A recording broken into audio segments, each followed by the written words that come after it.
Halo pemirsa MPTV, bertemu lagi dalam program acara Ngeteh Nong Minum Teh bersama saya Nong Darul Mahmada.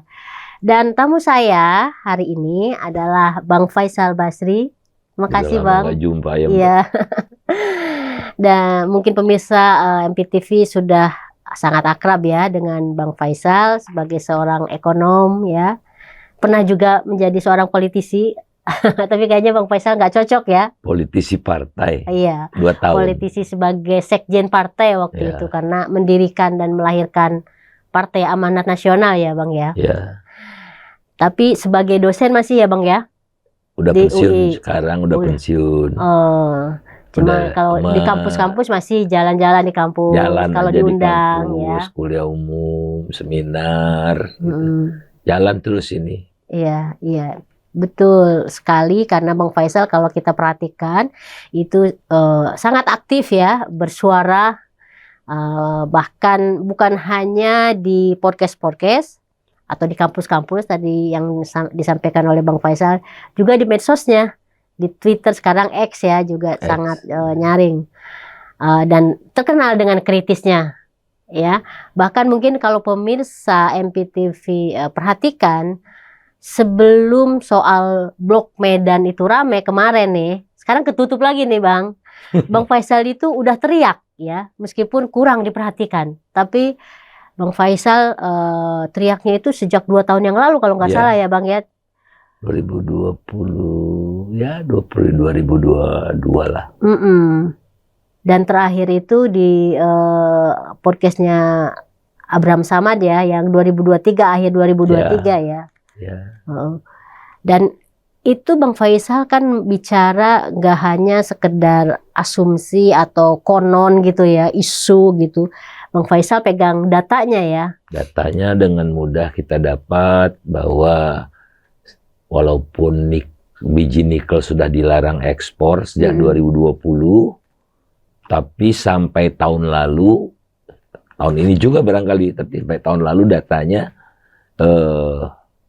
dari 2020 sampai 2023 itu masih terjadi impor oleh China, datanya dari China, dari Indonesia, totalnya 5,6 juta ton. Ya. Artinya itu nikel milik kita ya sebenarnya ya, dari negeri kita gitu ya. Dari negeri kita. Yang katanya dilarang untuk diekspor, tapi sebenarnya itu keluar juga dari. Dan itu banyak, datanya 5,6 juta. Luar biasa.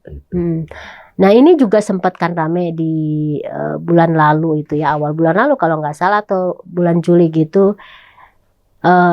Pernyataan Bang Faisal ini terkonfirmasi dalam pengadilan Bupati Maluku Utara itu yang terkenal dengan Blok Medan itu. Itu kan sebenarnya karya semacam mengkonfirmasi kan Bang ya. Apa yang dikatakan oleh Bang Faisal, kalau Bang Faisal mungkin istilahnya data secara keseluruhan yang melibatkan waktu itu Bang Faisal bilang Airlangga Hartarto dan juga Bobi Nasution ya. Dan ada lagi jenderal yang di Makassar kalau tidak salah. Yang saya dapatkan datanya ya dari KPK. Karena saya juga beberapa kali bicara nikel ini dengan KPK, saya sampaikan juga data yang saya jumpai itu, datanya data publik sebetulnya. Kan kita rasa-rasanya nih, kemudian dia penguasa bilang, oh itu bukan biji nikel, itu biji besi dari Kalimantan Utara, pejabat tinggi. Ya saya cross check lagi dengan kawan-kawan kan. Iya izinnya biji besi. Oh, tapi izinnya, barangnya biji nikel. Insya Allah lah terkuak semua. Sebenarnya mungkin nunggu waktu ya. Nunggu waktu. Kalau menurut Bang Faisal nih, kira-kira apa sih penyebab bahwa data itu kan sangat valid gitu kan. Orangnya ada, Bang Faisal sangat berani gitu nunjuk orang ini A, B, C gitu.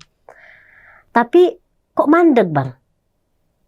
Maksudnya kok nggak ada aparat atau siapapun yang berani mengatakan atau mengusut secara tuntas. Ini kan gila-gilaan kan nilainya itu dibilang kerugian negara itu. Betul, 5,6 juta dikali berapa?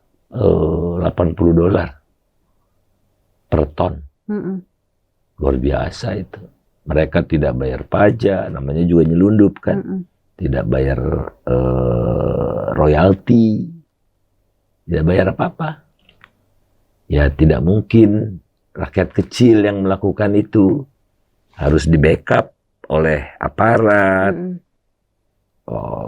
Biaya cukainya juga macam-macam ya. Tapi suatu ketika karena sedemikian banyak ya, belum timah, batu bara juga mungkin ada keganjilan. Saya masih neliti lah ya, karena ada batu bara kan yang hitam, ada yang abu-abu itu namanya lignit. Itu ada kira-kira 10%-nya gitu. Jadi kalau digabung batu bara dengan lignit itu 2022 pendapatan dari ekspornya itu 1.000 triliun. Segelintir aja. Nggak sampai 20 pengusaha atau grup pengusaha gitu. Yang menjalankan itu ya. Dan itu bebas pajak ekspor. Kalau negara-negara lain itu kan sumber daya alam ya, harga melonjak itu dikenakan pajak durian runtuh. Ini kan rezeki non-plok, ini bukan karena kehebatan, tapi karena perang Ukraina kan. Nah diambil oleh negara sebagian, orang punya negara atau dikuasai oleh negara kan, bagi sebesar-besar kemakmuran rakyat. Tapi konstitusi itu. Ya, ekspornya luar biasa, tapi rupiah masih loyo, industrinya loyo gitu kan, kerusakan alamnya luar biasa gitu. Kalau kita hitung semua, niscaya kita tidak akan melakukan itu. Negara-negara lain juga tidak melakukan itu. Filipina tidak, Australia tidak. Australia cadangannya juga lumayan besar, tapi produksinya cuma 180.000 ton gitu. Kita 1,8 juta ton. Saya pakai data USGS lah. Itu artinya benar-benar dieksploitasi luar biasa gitu menurut Bang Faisal ya? Overeksploitasi. Untuk ya inilah logistik politik ini kan. Iya kan yang punya batu bara kan hampir semua ketua umum partai punya. Siapa yang tidak punya? Semua punya. Udah ada petanya semua dibikin oleh teman-teman NGO, Jatam dan banyak lagi lah gitu.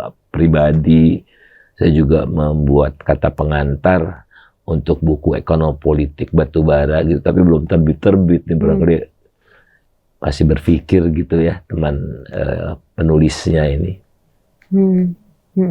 Karena pastinya banyak nama-nama yang keluar di situ ya. Iya.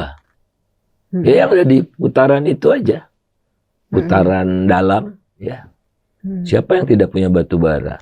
Sandiaga Uno, Luhut,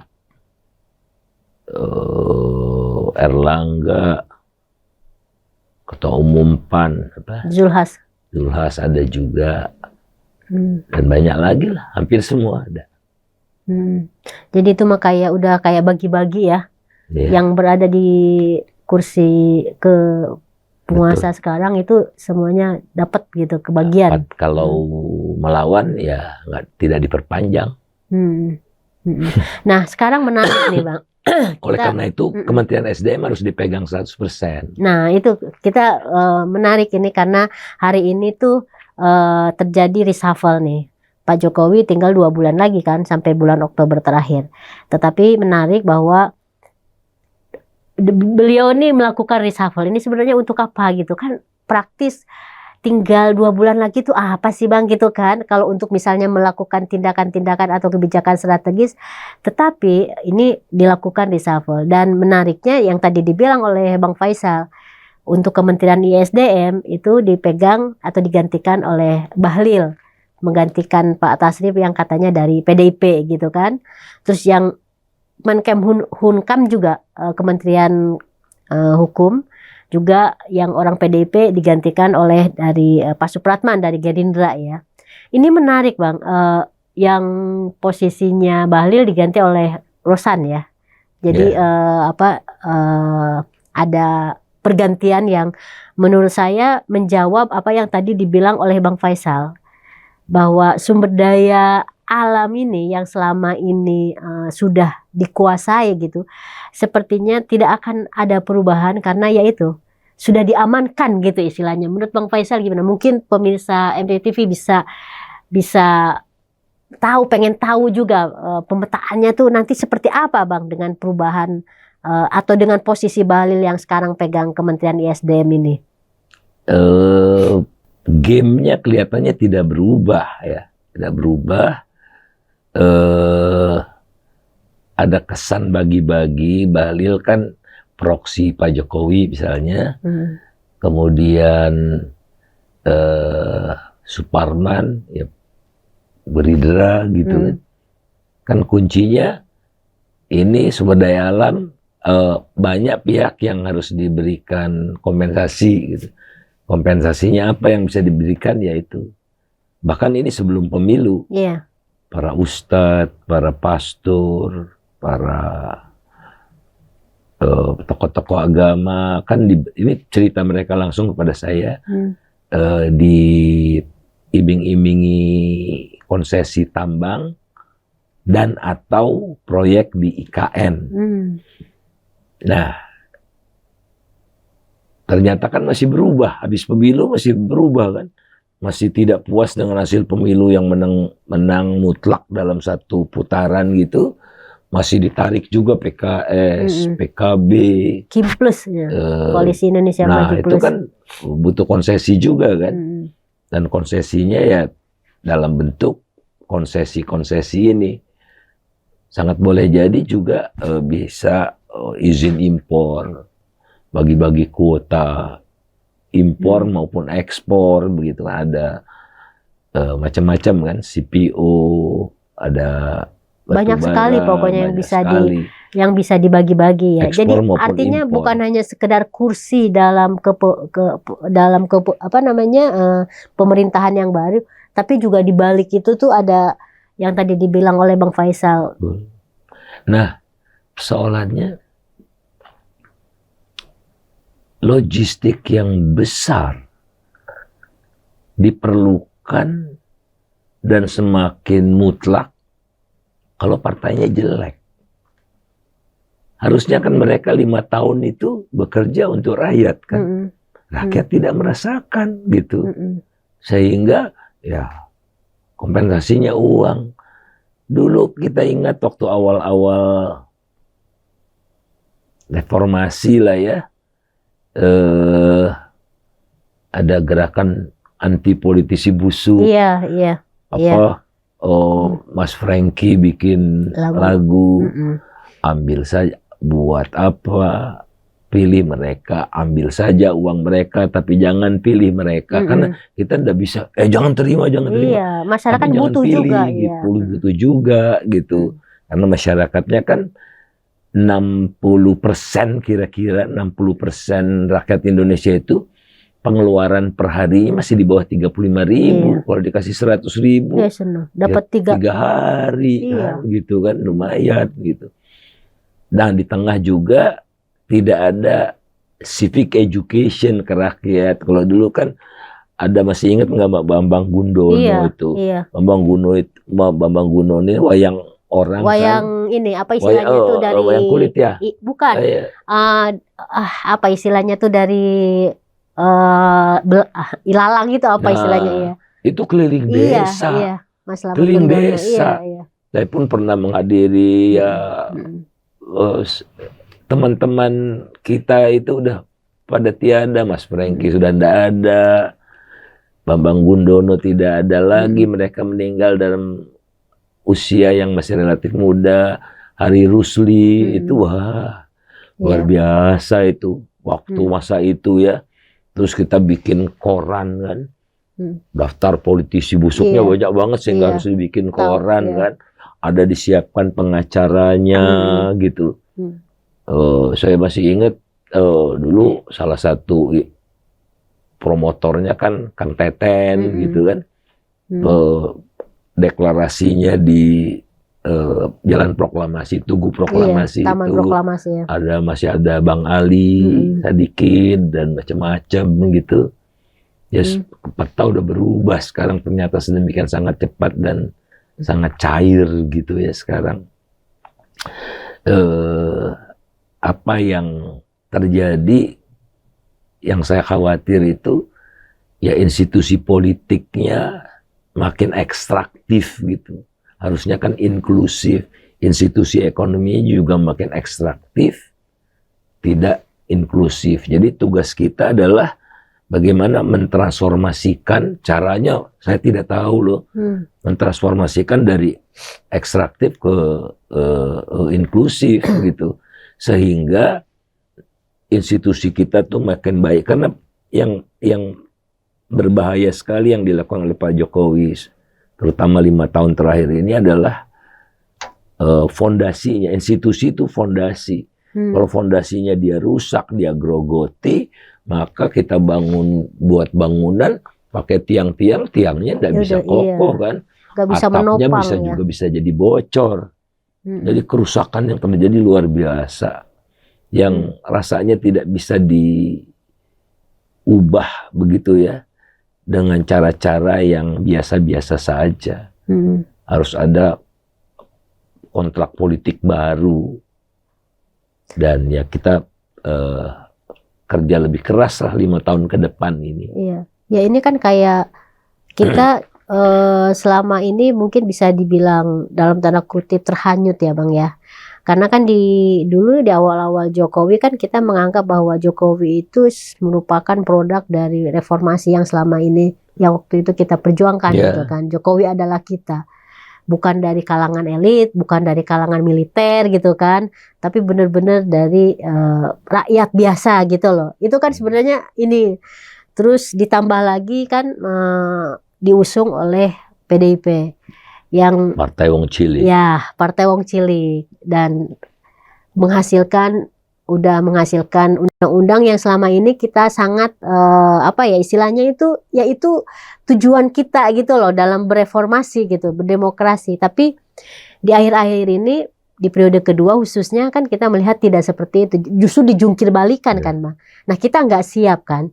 Gitu. Nah sementara di sisi lain kecewa. Kan, kecewa. Tapi cuma kecewa aja karena kan banyak teman-teman kita juga di sana gitu loh Bang. Betul. Ya gimana mengekspresikan kekecewaan kita ke teman kan agak susah. Beda kalau misalnya benar-benar musuh yang selama ini kita lawan gitu kan, lebih enak daripada misalnya ke teman atau sahabat atau yang selama ini berjuang bareng-bareng gitu kan Bang. Nah di sisi lain dari segi ekonomi yang selama ini Bang Faisal teriakan, ini kan juga kita berharap ada kemajuan yang luar biasa karena kita kan betul-betul kaya dan kita bisa mengeksplorasi kekayaan itu. Tapi yang terjadi kan Bang Faisal yang selalu teriak apa krisis sebentar lagi, krisis akan di depan mata, seperti itu kan Bang gitu. Ya. Bedanya dengan zaman Pak Harto itu, zaman Pak Harto kekayaan alam juga dikuasai oleh negara, tapi diserahkan hampir semuanya ke BUMN. Nah BUMN itu tidak ada insentif untuk nilai pajak, memanipulasi data produksi gitu-gitu kan. Nah pasca reformasi kan ini ke pengusaha swasta, sehingga penerimaan pajaknya juga sangat kecil, kecuali kalau ada booming komoditi gitu ya seperti 2022. Terus saya ngitung sangat kecil itu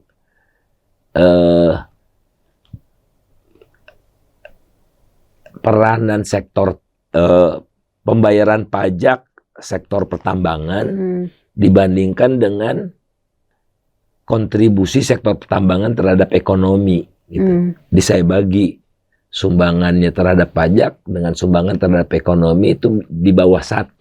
Nah kalau di bawah 1, di bawah 1 itu berarti minus ya? Masih 0, gitu ya?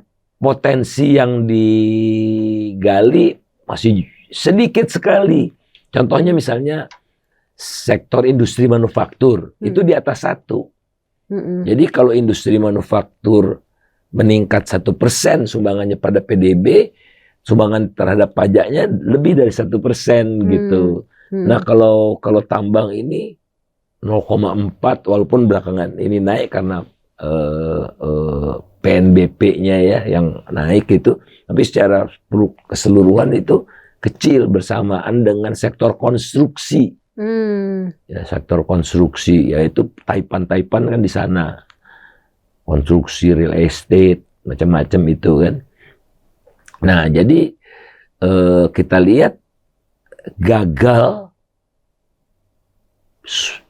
bumi dan air dan kekayaan alam yang terkandung di dalamnya dikuasai oleh negara bagi sebesar-besar kemakmuran rakyat. Gagal. Terjadi.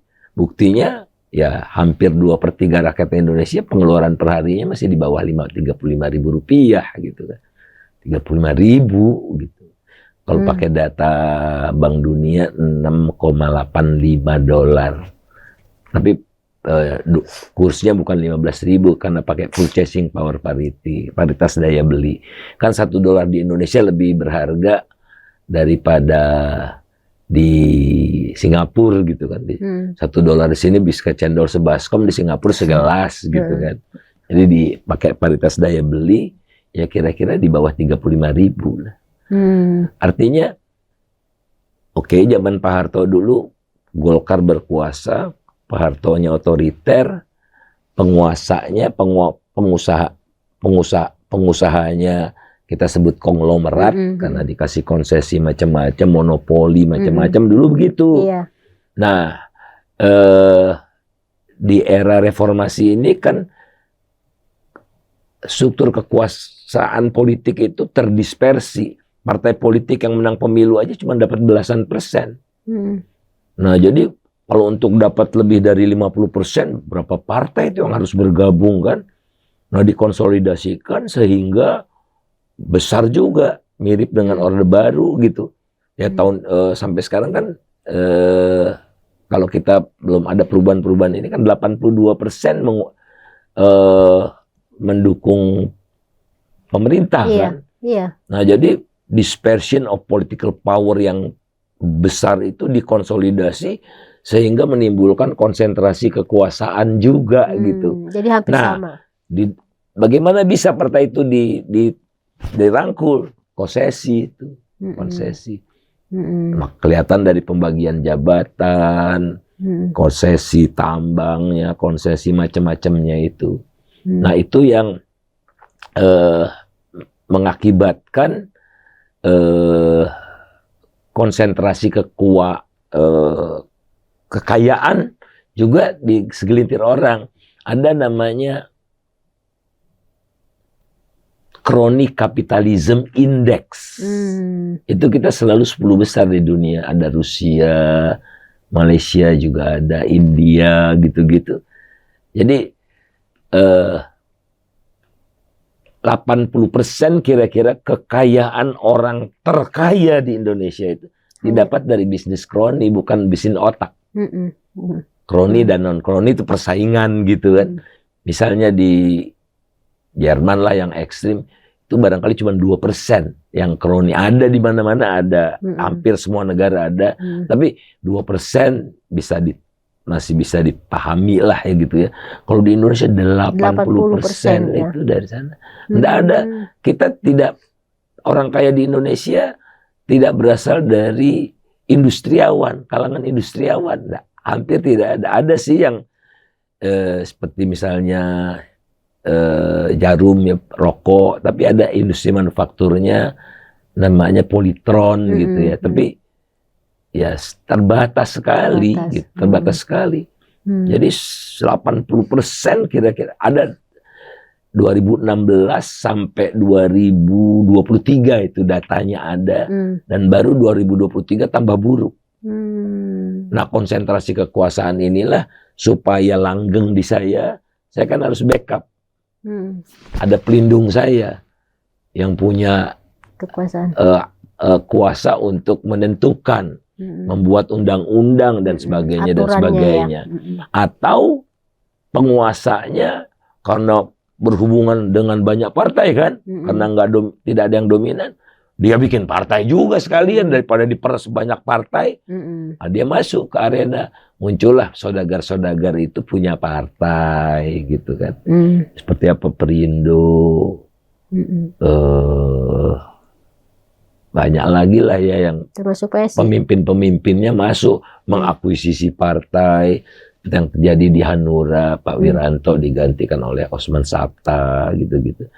Karena partai itu tidak harus banyak-banyak, Mbak, kursinya di DPR. Kalau dia penggenap 2 kursi aja, penggenap bisa di mana-mana itu. Bisa kan jadi mahal ya. Mahal sekali justru. Karena tanpa dia tidak bisa jalan. Nah, jadi ini yang harus kita ubah. Dikuasai oleh negara bagi sebesar-besar kemakmuran rakyat, itu amat konstitusi. Dan saya bisa buktikan bahwa kehadiran smelter nikel yang sebagian besar kebetulan dari Tiongkok, dari China itu, kita tidak memperoleh apa-apa, bahkan minus gitu kita dapatnya. Karena nilai tambahnya, keuntungannya lari ke mereka, plus kita subsidi mereka. Justru ngeluarin uang, tidak dalam bentuk uang, tapi kalau dia beli batu bara tahun 2022 itu $400 atau $345 rata-rata setahunnya, dia cuma bayar $70. Kalau kita ekspor kita dapat 345, kalau kita jual ke smelter itu 70 atas nama DMO, proyek strategis nasional. Awal-awalnya proyek strategis nasional kan yang paling banyak itu buat irigasi dan bendungan. Bendungan ya. Make sense gitu ya. Lama-lama apapun dikasih. Termasuk buat konglomerat itu ya. Ya, daerah itu dengan Sinarmas BSD itu. Ya, Sinarmas. Sinarmas Group. Jadi justru hanya dinikmati atau sebenarnya nggak layak untuk dijadikan sebagai proyek strategi nasional ya, karena itu kan sebenarnya udah jalan sendiri sebenarnya kan. Tanpa dikasih pun dia bisa jalan. Misalnya insentif pajak, bebas bayar pajak, tidak bebas bayar pajak pun dia datang gitu. Kan kita tuh kasih iming-iming supaya tadinya mereka tidak datang jadi datang. Ini tidak dikasih iming-iming pun mereka datang. Kalau sumber daya alam, kecuali sumber daya alamnya di Singapura, barangkali mereka ke Singapura, tapi ini sumber daya alamnya di sini mereka harus datang. Dikasih juga gitu. Iya, Bang Faisal, ada yang bilang, saya pernah mendengar gini, dulu karena Bang Faisal tadi membandingkan dengan di era Soeharto ya. Dulu waktu katanya di era Soeharto itu kan kita mengalami yang namanya booming oil ya, oil booming ya. Oil boom. Tetapi di zaman Soeharto itu katanya kan kerasa banget dampaknya itu buat kita khusus karena Soeharto waktu itu ada Inpres, SD Inpres. Jadi waktu itu membangun SD Inpres di mana-mana gitu, itu konon dari oil booming itu ya. Nah di era sekarang ini kita mengalami yang namanya nikel booming atau batu bara booming. Tetapi kok, nah itu makanya ini kok bisa begitu ya Bang? Maksudnya karena yang seperti saya sampaikan tadi Mbak, sumber daya alam itu dioperasikan oleh BUMN. Dulu di zaman ya. Soeharto Pertamina. Nggak elok juga karena Pertaminanya hampir membangkrutkan negara. Karena ya itu tidak ada kontrol kan, diktatorship itu nggak, tidak ada batasnya kan. Sehingga kemencengan itu tidak langsung dikoreksi, menumpuk sehingga utangnya tidak bisa dibayar, negara yang ngambil alih utangnya. Jadi Ibnu Sutowo diganti oleh Pit Haryono, waktu itu Sekjen Kementerian Keuangan gitu ya. Karena ini terkait dengan keuangan negara, cadangan devisa kita terbatas, utang yang jatuh tempo tidak bisa dibayar oleh Pertamina, dan Pertamina karena tidak ada kontrol ya, semua oleh Pak Harto, bikin proyek di mana-mana gitu. Namun walaupun begitu, sebagian besar uang minyak itu masuk APBN dalam bentuk apa? Penerimaan migas kita itu lebih besar dari non migas.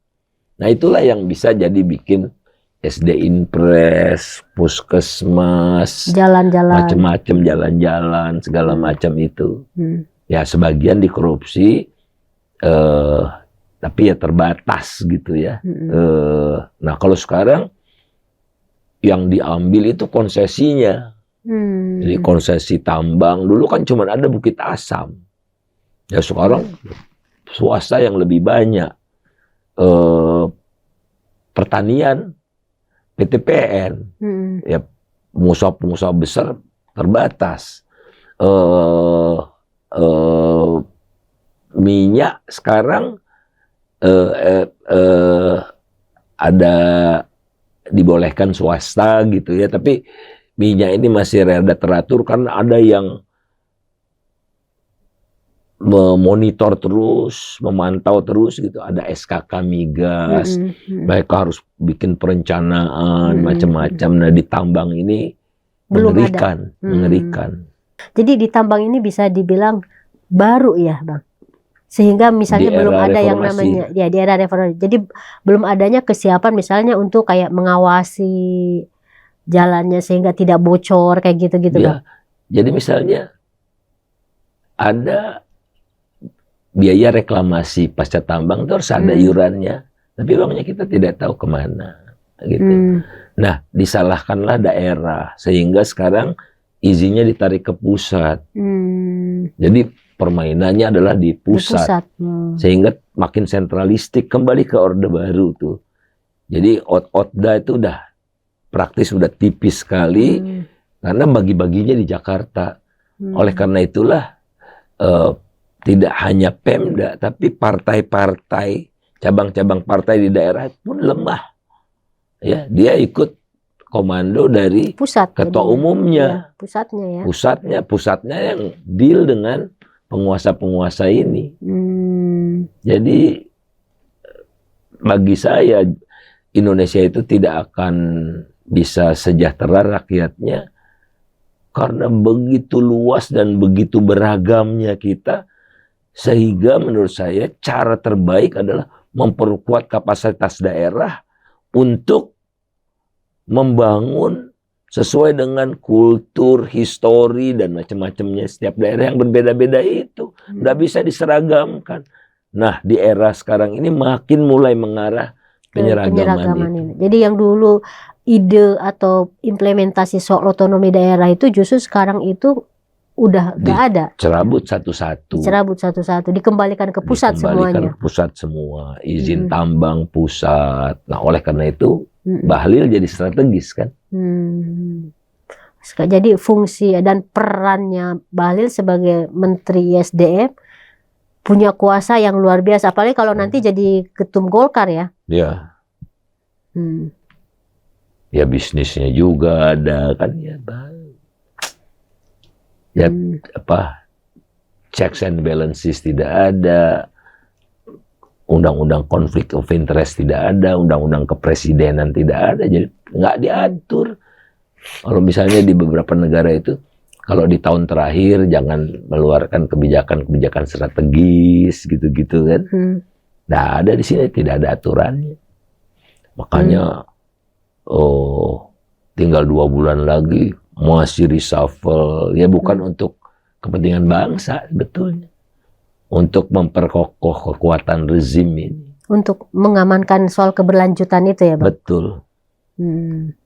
Tapi kalau menurut saya waktunya udah tidak terlalu lama lagi.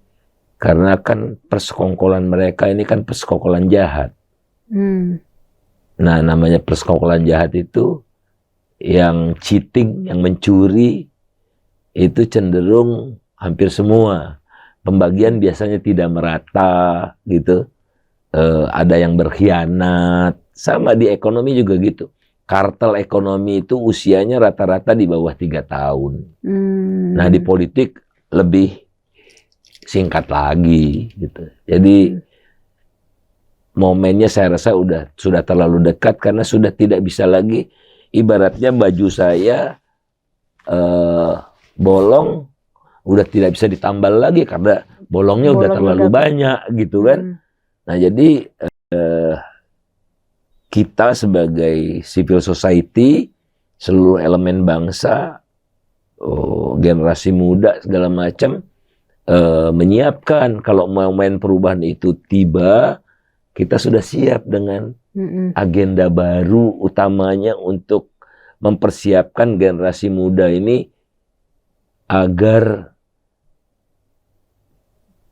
tidak berat bebannya gitu. Kalau generasi muda sekarang sebetulnya jadi generasi cemas karena apa? Diwarisi utang yang makin menggelembung, kekayaan alam yang makin dikuras habis, dan lingkungan yang makin rusak. Kasihan mereka. Oleh karena itulah kita tidak bisa diam gitu.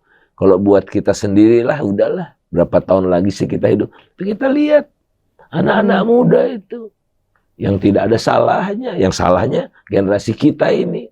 Kenapa generasi kita diam? Oleh karena itu saya berharap generasi muda itu lebih bersuara lagi, lebih lantang lagi. Karena mereka lah pilarnya demokrasi sekarang ini.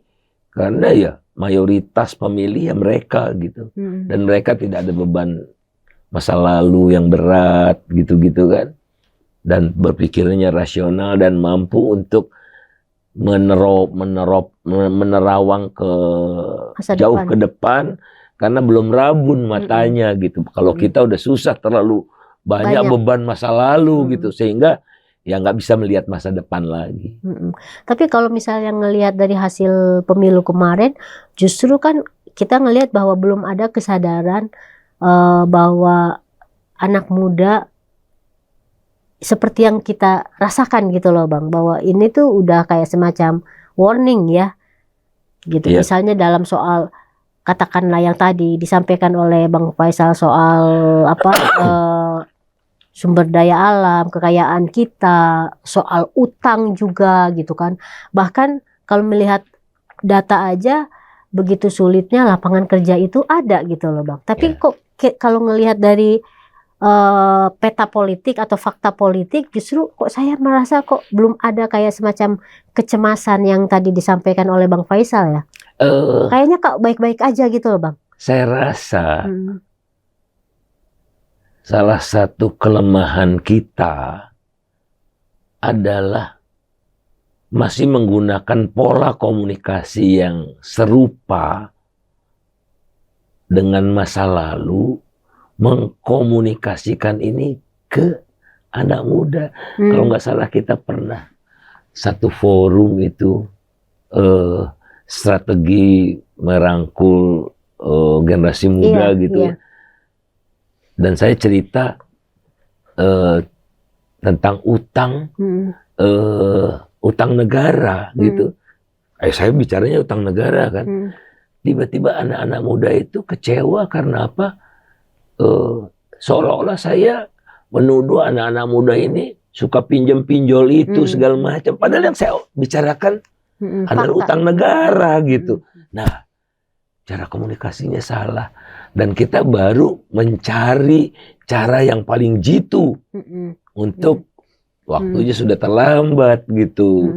Nah, oleh karena itu kawan-kawan beberapa kelompok itu melakukan kajian, mereka melakukan research, wawancara anak-anak muda, apa sih yang ada di benak mereka gitu. Mudah-mudahan udah makin banyak yang berubah sekarang gitu.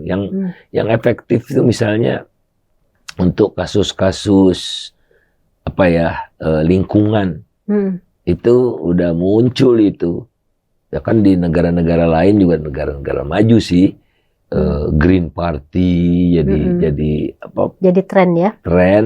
Tapi Green Party belakangan ini juga turun karena pola komunikasinya masih kuno gitu. Belum Oleh karena itu anak muda. Kita harus buka peluang sebesar-besarnya buat generasi muda untuk berkiprah ya.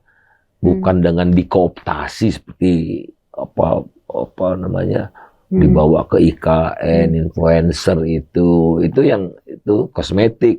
Yang kita ini kan substansi, tantangan kita apa, dan kita berikan kesempatan yang sebaik-baiknya agar anak muda itu merasa punya masa depan di negerinya sendiri. Anak-anak muda yang hebat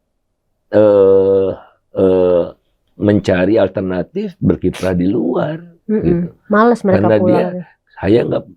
Mereka nggak suka sama ordal-ordal itu, gitu kan. Value-nya kan udah berubah kan. Saya dengar juga Pak Prabowo mengumpulkan alumni-alumni Taruna Nusantara ya, kalau nggak salah ya. Ya semangatnya itu ingin membentuk satu lapisan yang digembleng dengan cara yang berbeda, disiplin. Oke, itu salah satu prasyaratnya barangkali, tapi lebih dari itu. Jangan bias ke salah satu gitu, karena ada di mana-mana nih anak muda ini luar biasa loh pikiran mereka. Saya hari Jumat minggu lalu itu berdialog dengan 900 mahasiswa baru di Fakultas Ekonomi UI di Depok bersama dengan Hatib Basri. Jadi Hatib Basri. Bicara tentang nasib kelas menengah gitu-gitu ya. Kita harus aware. Nah mereka tuh value-nya apa? Mereka ingin meritokrasi. Iya. Sehingga masa depan mereka jelas, kalau saya berbuat seperti ini, memperbaiki diri seperti ini, hasilnya ketahuan. Kalau sekarang kan ya tergantung orang dalam. Ordal gitu. Suka atau tidak suka, bukan didasarkan pada kemudian mereka ya kalau dulu kan disiplin tentara, beda sekarang. Yang penting output gitu. Dia barangkali membutuhkan ruang yang yang berbeda dengan zaman kita dulu gitu. Pokoknya pola gaya hidup mereka mau bekerja sampai pagi, kadang-kadang itu kan profesional muda sekarang ini. Makanya mereka kalau saya lihat tuh perilakunya kalau ada libur, nah mereka lari. Iya. Liburan. Wisata, iya. Karena mereka udah lelah di tengah kota. Nah, mereka butuh kota yang nggak polusi dong, gitu. Polusinya rendah, gitu. Kalau bisa tidak polusi, public transport yang nyaman, bagus, gitu kan. Pemukiman yang dekat kota, yang tidak mahal, gitu-gitu. Berbeda dengan kita. Barangkali mereka tidak perlu diiming-imingi dengan kredit pemilikan rumah. Mereka tidak membutuhkan pemilikan rumah, mereka sewa aja. Nanti kalau bujangan di studio, kalau anak satu masuk apartemen 2 kamar gitu. Terus yang penting pasokannya ada gitu. Dan sesuai dengan kalau masih bujangan ya di tengah kota aja. Kalau udah punya anak barangkali di kota kotor gitu, mereka ke pinggiran kota yang masih segar gitu. Yang ini kan yang tantangan yang kita hadapi, bukan membangun satu ibu kota yang seperti surga, yang lain-lainnya dicuekkan gitu. Iya, jadi soal mindset kita dulu dengan yang sekarang anak muda berbeda sekali. Sehingga mungkin diperlukan kayak semacam rumusan strategi yang bagaimana supaya anak muda itu bisa memahami persoalan yang sekarang ini benar sedang terjadi dan bahaya gitu ya Bang ya. Dosen juga, jadi misalnya mereka itu kalau ke kampus nggak bawa buku yang tebal-tebal kayak kita dulu itu kan. Ya mereka ada di online, di HP mereka gitu-gitu. Mereka, ya kalau saya tidak bisa baca buku di HP gitu, mereka masih bagus. Kemudian apalagi cara belajar mereka kayaknya kelihatannya seperti main-main, tapi enggak. Karena kita dulu belajar itu individual. Seingat saya dari SD sampai perguruan tinggi hampir tidak pernah guru saya itu memberikan tugas kelompok, itu enggak ada. Tugas individu, sampai prakarya semua tugas individu. Anak sekarang bikin mobil-mobilan, tugas kelompok, bisa kerjasama sambil ngobrol, tapi mereka serius. Networking, dulu kita mana kenal networking, istilah networking kan. Ya gue pengen jadi pegawai negeri aja, pegawai swasta seumur hidup gitu kan. Sudah beda. Tidak berarti mereka tidak loyal, tidak. Tapi mereka bikin kaget CEO yang mindsetnya lama gitu. Nah, ruang bagi mereka itu yang ruang mereka butuhkan, bukan influencer semata begitu ya, tapi betul-betul yang membuat mereka bisa berkiprah secara optimal. Tapi bukannya gaya kepemimpinan seperti itu yang kalau saya lihat itu dijalani ya sama Jokowi, Bang Faisal. Jadi misalnya soal apa namanya, dia betul-betul memanfaatkan influencer untuk mempromosikan ininya, hasil kerjanya misalnya. Itu karena dianggapnya bahwa ini para influencer ini tuh bisa menginspirasi anak-anak muda selama ini, gitu Bang. Tujuannya kan beda. Gitu. Jadi maksud saya kesadaran atau perasaan sense of crisis di kalangan anak muda itu belum ada, karena yang ditujukan oleh pemimpin kita itu justru kayak seakan-akan mengakomodir apa yang diinginkan anak muda selama ini. Misalnya soal startup lah, apalah gitu kan. Dulu kan di tahun-tahun lalu itu Jokowi itu kan kayak dilulukan gayanya itu anak muda lah, sangat ini anak muda gitu. Bahkan anaknya yang sekarang jadi wapres itu kan dianggap sebagai representasi dari anak muda gitu Bang. Padahal anak muda yang kita ingin kembangkan, misalnya kita misalnya Malaysia ya, ini era artificial intelligence,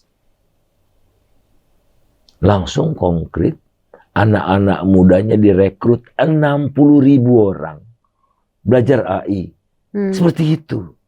Kalau dia peduli sama anak muda, maka buatlah yang namanya sovereign wealth funds.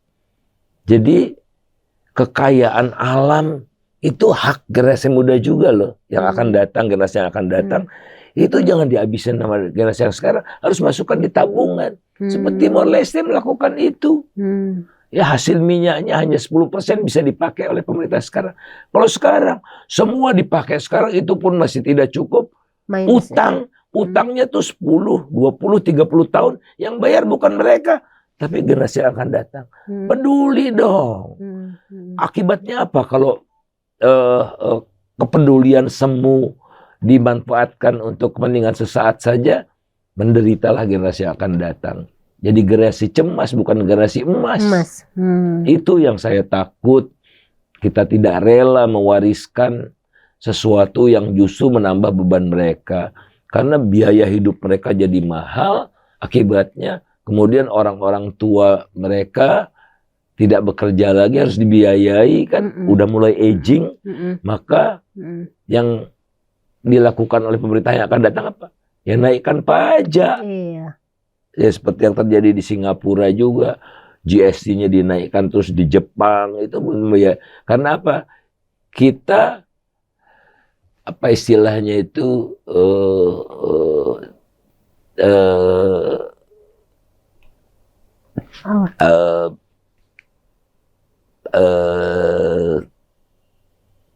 waktu kita tua kita masih miskin. Jadi kita harus kaya sebelum tua. Kalau kita sudah tua tapi kita miskin, kan membebani generasi yang akan datang. Itu apa istilahnya, sandwich generation itu. Jadi anak-anak muda sekarang itu berada di posisi sebagai generasi sandwich. Jadi dia menopang orang tuanya, dan dia juga punya ini sendiri kan anak-anaknya. Jadi sebagai keluarga muda lah kan. Kemarin saya membahas itu dengan Bung Hatib Basri itu, saya bilang bukan kayak kelihatannya itu pada generasi saya deh yang seperti itu. Yang sandwich generation generation itu generasi saya. Karena orang tua kita belum punya sistem pensiun. Jadi kita yang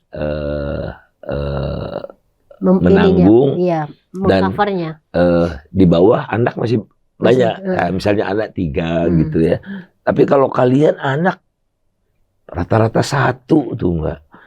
Suami istri kerja gitu. Kalau saya cuma saya yang bekerja gitu. Nah jadi kalian itu generasi hot dog, saya bilang. Panas terus gitu. Hot dog bukan sandwich, saya bilang gitu. Generasi yang udah lewat, yang sekarang sedang. Tapi di kalangan anak muda merasanya memang seperti itu, Bang. Nah, menarik yang tadi Bang Faisal juga bahas tentang kelas menengah kan. Banyak teori yang bilang bahwa kelas menengah ini kan sebenarnya fondasi dari demokrasi yang sebenarnya sangat relevan di kita nih Bang dalam posisi politik seperti ini. Nah, kalau berdasarkan, karena Bang Faisal juga nyinggung soal nama Dede Hati Basri. Ini Dede Hati Basri juga sekarang kan concern terkait kelas menengah ya. Yang menderita. Yang menderita. Dan istilah dia tuh. Iya, yang gitu. Istilah dia tuh dari zona nyaman ke zona makan. Karena udah mulai memakai atau apa istilahnya ya memakai uang tabungan. Mantap. Iya, gitu kan. Nah, ini yang sekarang terjadi di kita nih Bang, bahwa kelas menengah kayaknya memang berada dalam posisi yang sangat sulit. Kebijakan-kebijakan Jokowi itu lebih banyak menguntungkan kelas atas tadi seperti yang Bang Faisal juga banyak bahas, dan juga yang kita lihat di kelas bawah itu bansos, bantuan apa banyak kan gitu. Nah, menurut Bang Faisal itu betul seperti itu ya Bang? Mungkin kita harus bedakan kelas menengah dengan strata menengah gitu. Bedanya gimana tuh Bang? Nah, kalau kelas menengah itu konsep politik, kalau strata itu level apa? Kelas menengah itu punya ideology of progress gitu loh. Punya value yang kuat, punya belief, dia kritis terhadap lingkungannya gitu.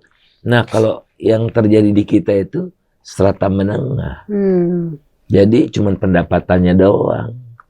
Jadi kalau ada demo dia nonton aja dari atas gedung-gedung tinggi itu, dan mereka baru akan terhenyak kalau kepentingan mereka udah terganggu. Misalnya 98 itu perbankan hancur, pasar saham sampai 300 perak ambruk. Ya mereka terancam, baru mereka turun dari gedung-gedung itu join dengan kita gitu. Nah, jadi kita harus membangun kelas menengah yang punya ideology of progress, punya value. Nah, itu biasanya dilahirkan dari industri manufaktur yang kuat. Nah, sekarang kondisinya nggak ada ya? Turun terus gitu. Jadi misalnya kalau termasuk di Indonesia itu serikat kerja metalurgi, logam dasar gitu. Kemudian transportasi, lantas kalau di Polandia dulu galangan kapal, Lech Walesa. Nah, itu dari serikat buruh itu. Elektronik juga di sini kuat. Tapi kalau nggak ada tuh dari bank, pasar modal, demo nggak ada kan. Ya itu strata menengah aja gitu. Mereka tidak mau keluar dari zona nyaman mereka. Mereka tidak peduli rezim manapun yang berkuasa. Yang penting mereka aman. Yang penting mereka aman gitu. Nah, oleh karena itu dorong industrialisasi kembali sehingga membentuk kelas menengah yang lebih solid. Nah, kelas menengah yang lebih solid inilah yang punya suara lantang yang ditakuti oleh siapapun. Dan itu yang menjelaskan, kenapa kemudian kebijakan ekonomi Jokowi itu tidak menyentuh itu ya Bang, tapi lebih fokus misalnya kepada itu tambang. Infrastruktur, jembatan, startup. Kita gitu. Tidak anti startup, tidak anti teknologi, ini kan sama sekali pilihan, tidak. Kan? Iya, tidak. Tapi startup kan menjual sesuatu. Jadi misalnya startup dagang, startup transportasi, kan yang diangkut barang. Itu semua ikutan. Jadi kalau sektor realnya, sektor penghasil barangnya sakit, semua jadi terbatas kan. Akibatnya apa? Startupnya instead of ketimbang menjual produk-produk UKM, dia menjual produk-produk yang diimpor dari China. Iya, itu yang terjadi startup kan. juga gitu kan. Bukan itu kan. Oleh karena itulah core-nya harus kita perkuat. Kita bayangkan Mbak, kalau kan petani kita ini rata-rata kepemilikan lahannya 0,3 hektar. Kan kalau dia menggarap lahan yang sekecil itu, buat kebutuhan mereka setahun pun nggak cukup gitu. Dan kerja mereka kira-kira 100 hari aja per tahun. Nah, kita kerja 360 hari kadang-kadang kan, atau katakanlah 300. Nah jadi apa? Industrial, kita nggak bicara industri yang canggih-canggih. Itu silahkan, nggak usah diurusi, diciptakan aja iklim supaya investor datang. Nah yang pemerintah itu mendorong industrialisasi di pedesaan dengan menggunakan teknologi tepat guna, sehingga keluarga petani itu hari kerjanya naik jadi 200 hari. Suaminya 100 hari, istrinya 100 hari, dia mengolah hasil pertanian suaminya, gitu-gitu, atau begitu. Hanya itu yang, karena tidak mungkin kita bisa menyejahterakan petani dengan konsep sekarang. Contohnya, ini harga beras naik kan petani senang sebetulnya, iya. Tapi pemerintah nggak senang. Apa yang dilakukan? Cara menurunkan harga ini adalah import 5,8 juta ton tahun ini rencananya. Tahun lalu kan 3 juta ton. Nah itu, jadi berarti petani nggak bisa sejahtera terus. Tidak sejahtera. Dan yang dikembangkan harusnya kan transportasi laut, agar UMKM di Kalimantan Tengah bisa cepat ke Jakarta, ke Bandung, ke Jogja gitu, karena sebagian besar penduduknya kan di Jawa. Akibatnya apalagi kalau kita mengembangkan dual track itu, pertanian dengan industri, urbanisasi berkurang sehingga beban kota menjadi tidak seberat seperti Jakarta, Jogja. Kan fenomenanya kita lihat di Medan, Pontianak, even di Purwokerto kemarin saya ke sana, di Bandung nggak kuat. Nah jadi betul-betul justru sekarang kita barangkali merindukan tinggal di desa aja, pensiunnya dipercepat kan, sudah sesak kita di Jakarta ini, di kota-kota besar ini. Nah, jadi semua tertata. Kan solusinya bukan dengan ibu kota baru kan. Oke, kita perlu ibu kota baru, ala kadarnya saja. Ibu kota di negara lain juga ala kadarnya. Putrajaya, Ottawa, Canberra, Washington DC, kan. Tidak wah. Dulu di Jerman, di Bonn kan, aduh Bonn itu kecil sekali gitu. Mau di mana-mana lah, di Jepang, Kyoto dulu, sebelum Tokyo. Betul, berat jadinya sekarang beban. Akhirnya, menciptakan masalah, bikin giant wall gitu kan, mahal. Kita harus akrab dengan alam, kita harus bersatu dengan alam, kita tidak bisa melawan alam. Itu filosofi anak muda. Iya, jadi, nah itu makanya soal kelas menengah itu loh Bang. Jadi yang tadi dibilang oleh Bang Faisal, kelas menengah itu kan mestinya punya ideologi yang progres, yang terus ada kesadaran. Nah, tapi sekarang ini kan itu tidak terjadi, ya kan? Apa industrialisasi kan hampir nggak ada Bang ya? Ya kecuali yang itu biji nikel diolah di smelter jadi ferronikel misalnya. Ferronikelnya untuk bahan baku sendok, garpu segala macam. Tapi hampir semua ferronikel itu dijualnya ke China, menopang. Jadi hilirisasi di Indonesia mendukung industrialisasi di China. Data jelas sekali. Nah harusnya kan kita kasih insentif buat industri di sini ya. Panci, industri apa, pokoknya stainless steel yang begitu-begitu kan. Rangka ringan, kan kita butuh pemukiman segala macam kan. Jangan kita jual semua. 30 tahun lagi habis nikel kita. Karena eksploitasinya luar biasa. 1,8 juta ton tahun lalu itu. Per tahun itu ya? Tahun. Semestinya kalau idealnya berapa, Bang? Kalau Kalau tidak Australia itu over Australia punya cadangan 21 juta. Produksinya 180.000 ton, berarti 130 tahun dia habis. Karena kita kan belum cukup sarjana yang ngolahnya segala macam. Kan lama-lama kita makin pinter, makin kebutuhannya makin canggih, baru diambil lebih banyak lagi gitu kan, disisakan buat generasi mendatang. Kalau sekarang China saja dia punya nikel juga, tapi dia nggak eksploitasi. Dia impor aja dari Indonesia murah gitu Iya, kan ya. murah Itu. dan iya gampang. Ini kan bukan hanya nikel, di dalam biji nikel itu ada mangan, ada ferro, ada apa Fe ya, ada macam-macam rare earth itu ya, barang langka itu apa, udah langka itu. Nanti baru kita sadar, tatkala kebutuhan kita makin meningkat, kan kita makin sejahtera, lah kita udah habis kebutuhannya. Itu loh yang kita inginkan. Jadi generasi yang akan datang itu, generasi sekarang belum siap, ya siapkan generasi agar bisa mengolah lebih banyak sumber daya alam di masa yang akan datang itu. Ini mungkin pertanyaan terakhir nih, Bang. Kalau Bang Faisal dengan nanti pemerintahan yang akan datang, itu optimis apa pesimis, Bang? Saya masih menyisakan harapan. Barangkali sekarang ini Pak Prabowo itu masih anak buah kan. Bagaimanapun status hukumnya masih anak buah. Anak buah kalau di tentara itu loyal ke atasan.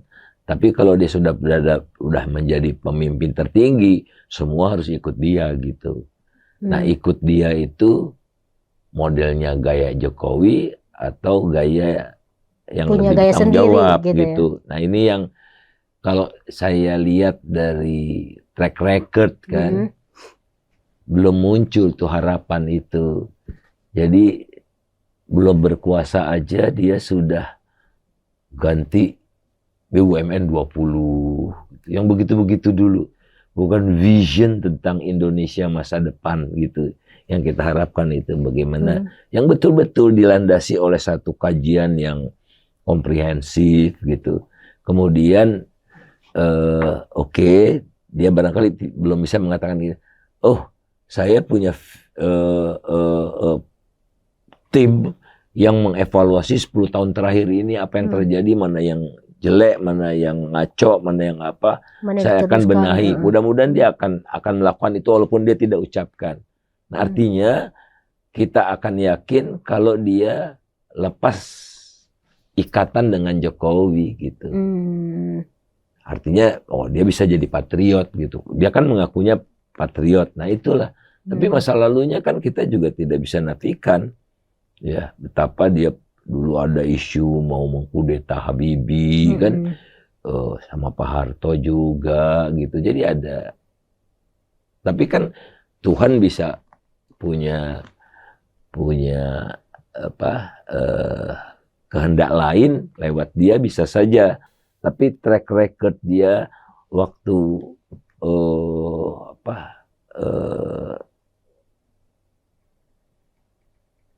dari Gerindra itu Menteri Perikanan, ya kan ponakan-ponakan dia juga yang nikmati. Jadi perilakunya sih tidak berbeda ya. Hashim di ibu kota baru ada konsesi, nggak air bersih lah, macam-macam lah gitu. Jadi saya pengen optimis tapi masih susah. Belum ada sinyal-sinyal yang meyakinkan gitu. Ya mudah-mudahan gitu. Bagaimana orang dalamnya mengatakan, ya nanti kalau udah jadi presiden ya beda. Ya kita tunggu aja lah 2 bulan lagi. Nah di tengah perasaan pesimisnya Bang Faisal ini buat pemirsa MPTV ya. Menurut Bang Faisal, apa yang seharusnya bisa kita lakukan supaya kita terus bisa hidup istilahnya ya, di tengah suasana seperti ini tuh masih ada kayak, oh kita tetap harus ada perasaan kita nih masih ada gitu loh Bang. Bersuara terus, menyampaikan yang benar menyampaikan ini tidak benar gitu. Tanpa rasa takut. Ya takut ada, namanya juga manusia. Kalau kita takut artinya kita kalah. Ya. Percayalah, pemimpin itu kalau gema suara kebenaran itu mengharu biru, dia akan mendengar. Karena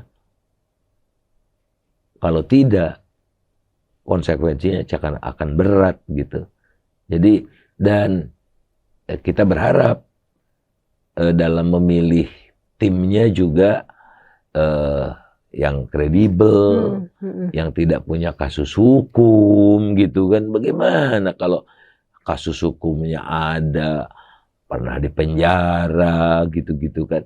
Kan susah berubah ya. Orang bisa saja berubah. Kita membuka peluang untuk itu.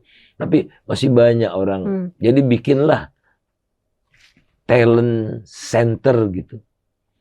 Kita betul-betul nggak asal tunjuk gitu ya. Sekarang kan ada mekanismenya, kalau eselon 1 itu harus lewat tahap bagaimana kan ada apa dewan jabatan apa-apa yang dipimpin oleh presiden sendiri sebetulnya. Tapi presiden sendiri yang melanggarnya.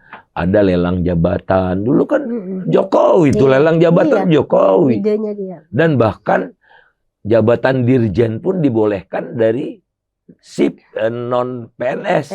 Saya pernah jadi anggota tim seleksi di Kementerian SDM. Waktu itu wah menarik tuh, ada pengusaha migas ikut gitu-gitu kan. Dan terbukti bahwa birokrasi yang menang dengan fair gitu, dan tidak ada yang protes apa, karena ya prosesnya terbuka, transparan, dan akuntabel. Tidak ada intervensi dari siapapun gitu. Nah ini yang kita harapkan. Pertama, timnya kredibel, rencananya bagus, dan mereka tidak bisa bekerja sendiri-sendiri atau saling bertolak belakang, teamwork.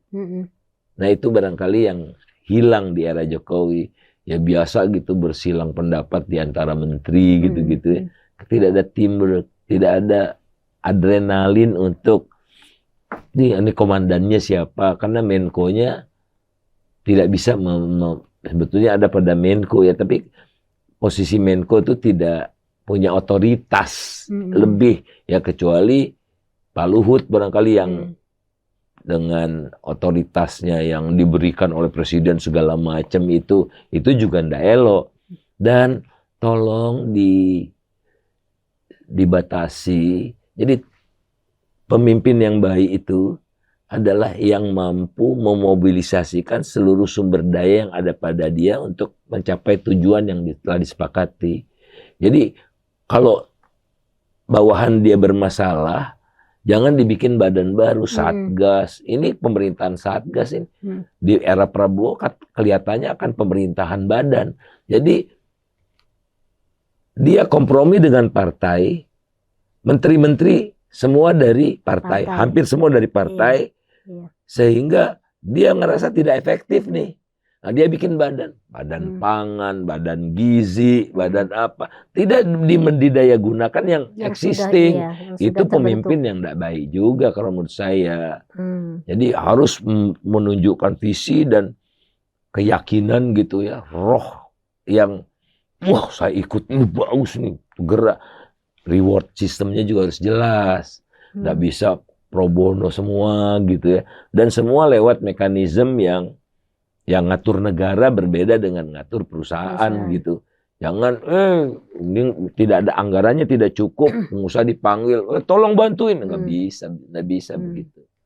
Nggak boleh, karena selalu ada permainan di balik meja yang justru memperkeruh gitu. Konsesinya dapat apa jadinya kan ujung-ujungnya. Dan kan terakhir adalah memperkuat institusi kembali yang sudah diobrak-abrik oleh Pak Jokowi selama terutama 5 tahun terakhir.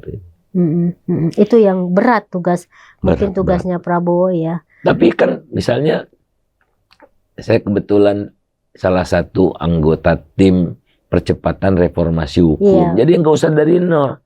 Itu sudah dari profesor dari berbagai perguruan tinggi, hasilnya sudah kita serahkan ke presiden gitu. Udah. Dari situ aja Itu mulainya. situ ya. aja mulai. Karena kembali seperti saya katakan, Mbak, yang dilakukan oleh Pak Jokowi adalah ngerusak fondasi institusinya, aturan mainnya yang dia rusak. Yang boleh jadi tidak boleh, yang tidak boleh jadi boleh gitu. Legal, apa istilah teman-teman kayak Mbak Bivitri Susanti itu otokratik, apa namanya, otokratik legalisme gitu-gitulah ya. Iya. Semua ada aturannya, ada gitu. Oleh semuanya karena seakan-akan benar, padahal nggak benar gitu secara ya. Hukum, secara hukum aja. Secara prosedural. Prosedural benar. Tapi substansi hukum kan keadilan. Hilang dimensi keadilannya. Makanya Omnibus Law banyak dikritik kan. Jangan direkayasa, jangan dipaksakan gitu. Sama seperti Mas Bambang Susantono, Ketua Otorita IKN, mantan ya, bilang dia ingin prosesnya yang benar, dialog dengan masyarakat, dilibatkan masyarakat. 17 Agustan aja tidak diundang warga sekitar. Bagaimana? Awalnya kan jadi jelek kan? Ya, upacara aja kita nggak dilibatkan, apalagi bagi-bagi hasil pembangunan gitu kan. Kalau misalnya demi lingkungan gitu, kita harus belokkan jalannya, ya belokkan. Jangan Pak Jokowi minta tembas aja biar cepat gitu. Nggak bisa. Membangun Green City dengan merusak kota lainnya. Jadi kan di sana kan tanah lempung, tidak ada pasir, tidak ada batu kerikil. Ambilnya dari Sulawesi Tengah, Palu, sungai-sungainya jadi rusak di Palu ini. Gimana sih caranya begitu? Nah, Presiden punya kemewahan untuk merekrut orang terbaik yang ada di Republik ini. Kita tuh udah hebat banget. Merdeka kita barangkali sarjananya baru 10 gini atau 20 lah ya. 20. Sekarang udah puluhan ribu. Iya, ribuan udah tidak ada alasan. Give them chance gitu, kepercayaan dan kesempatan untuk mengaktualisasikan potensi-potensi terbaik mereka. Soalnya kalau mereka di luar negeri itu dipakai, tapi di sini kok jadi rusak. Orang luar negeri kesini juga rusak gitu. Jadi tatanannya, reward and punishment-nya harus jelas juga. Oke. Waduh, kita udah panjang sekali Bang Faisal, dan terima kasih nih untuk waktu yang di MPTV. Iya, kita dulu ngeteh ya, ngeteh dulu. Udah adem nih. Ya, banyak banget ya obrolan kita nih dengan Bang Faisal, karena memang Bang Faisal ini sumber informasi nih yang kita sangat ini banget, punya nilai yang memberikan inspirasi buat pemirsa MPTV. Kan nggak semuanya setuju dengan kebijakan Jokowi ya, sama seperti Bang Faisal, seperti saya yang gelisah dengan kondisi sekarang. Dan tadi udah disampaikan oleh Bang Faisal apa yang bisa kita lakukan untuk menghadapi situasi sekarang ini. Sekali lagi terima kasih Bang Faisal dan pemirsa MPTV. Kita akan ketemu lagi dalam program Ngeteh berikutnya. Salam, dadah.